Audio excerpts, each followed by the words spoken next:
l'espace, la frontière finale. De tout temps, l'univers a fasciné les humains. Et ceux-ci ont donné naissance à des œuvres les mettant en scène, explorant ou conquérant cette immensité galactique. Des œuvres mythiques dont les différents éléments de la saga Star Trek, par exemple. Celle-ci présente, à travers ses séries ou ses films, sans oublier les jeux et les romans, bref, différentes espèces partant en exploration de ce grand vide si apte à l'imagination. Des espèces apprenant à vivre ensemble malgré leurs différences sur de multiples planètes ou dans des bases spatiales. Roger, remets-moi ta liqueur de comète s'il te plaît, j'ai soif moi. Mais c'est que t'es venu ou quoi? Heureusement, on n'y voyait pas ce genre de scène.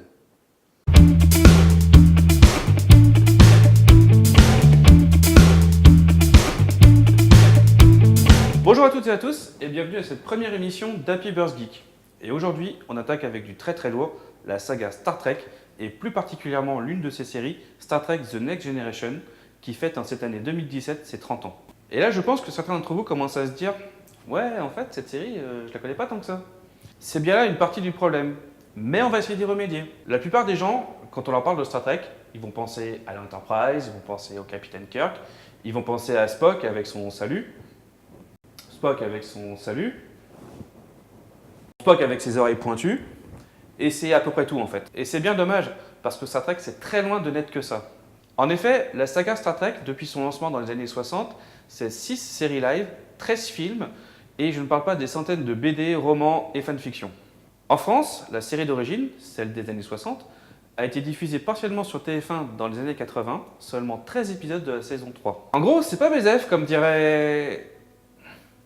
Mais personne, parce que c'est naze comme expression. Ensuite, celle-ci a été diffusée dans son intégralité sur la 5. Non, pas France 5, la 5, celle de Silvio Bunga Bunga Berlusconi. Suite au succès des films Star Wars, le studio Paramount, détenteur des droits de l'univers Star Trek, a lancé la production de plusieurs films, avec le casting d'origine, 10 ans après la fin de la série. Ah oui, j'en profite pour faire un petit aparté. Il faut savoir que les fans hardcore de Star Trek et de Star Wars se détestent cordialement, pour ne pas dire plus. Cependant, il faut se l'avouer, s'il n'y avait pas eu Star Wars, Star Trek n'aurait jamais repris. Bon, à la limite, moi je m'en fous, j'aime bien les deux. Si le succès de ces films est au rendez-vous aux États-Unis, en France, le premier fait 700 000 spectateurs et les suivants commencent à 200 000 et après, à chaque sortie, limite, on divise le public par deux.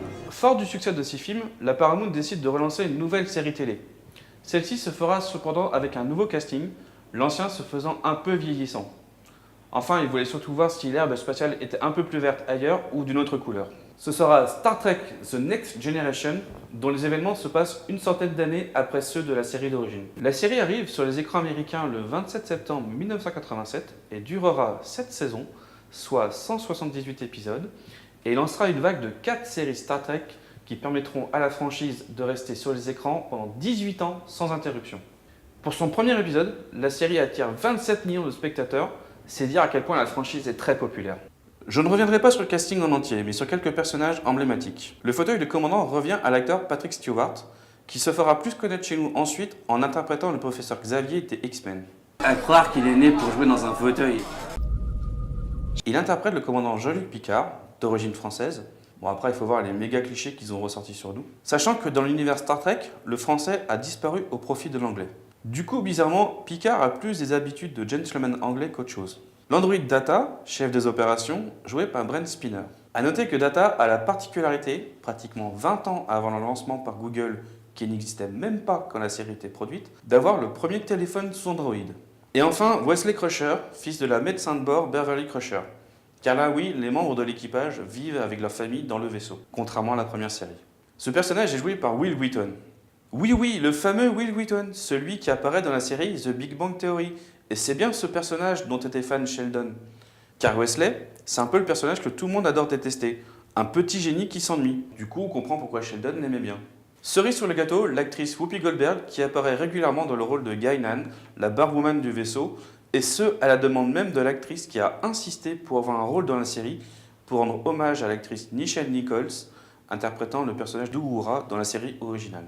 Tout au long de la série, l'équipage va rencontrer de nombreuses civilisations et se confronter à ses nombreux ennemis, à commencer par les Romuliens, mais surtout la série va voir apparaître les Borg, cette civilisation extraterrestre cybernétique dont l'objectif est d'asservir en les assimilant toute forme de vie et va donner lieu à de magnifiques combats.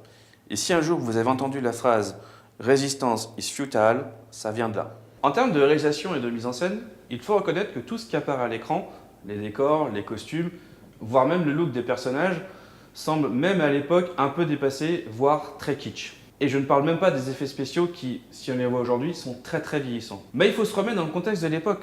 On est en 1987, et même dans les grands blockbusters au cinéma, les scènes retouchées numériquement sont très rares car très coûteuses et gourmandes en ressources. Alors dans une série hebdomadaire, il ne faut pas non plus s'attendre à des miracles. Mais franchement dans l'ensemble, pour l'époque, c'est assez bluffant. Maintenant, arrivons à la question cruciale. Comment se fait-il qu'une telle série soit si peu connue chez nous? Pourtant, la saga Star Trek était très connue chez nous grâce à la série d'origine. Mais la suite n'a jamais vraiment pris.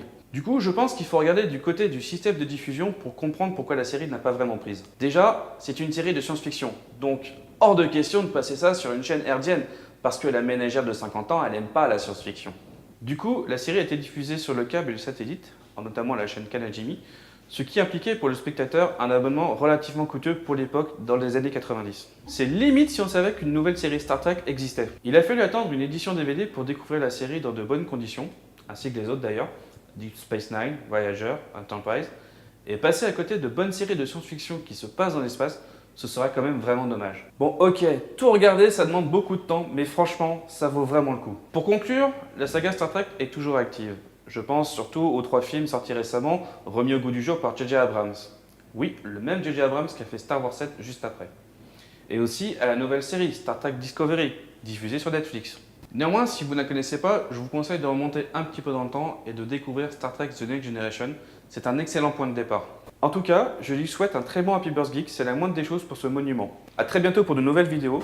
Faites votre vie, portez-vous bien et d'ici la prochaine, salut!